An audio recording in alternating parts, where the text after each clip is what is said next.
তৃণমূলের গুন্ডারা বলছে ক্যামেরা থাকবে।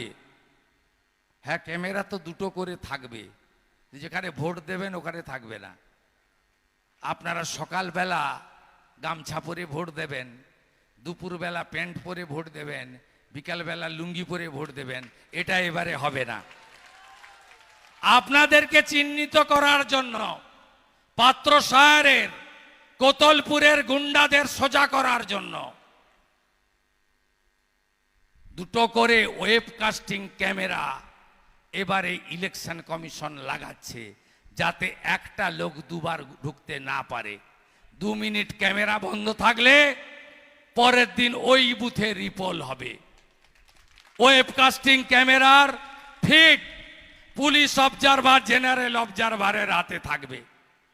আলাদা কন্ট্রোল রুম থাকবে কলকাতা ইলেকশন কমিশনের অফিসে। গেটে কেন্দ্রীয় বাহিনী, বিএলও ভোটার তালিকার ছবির সঙ্গে এপিক মেলানোর কাজ করবে।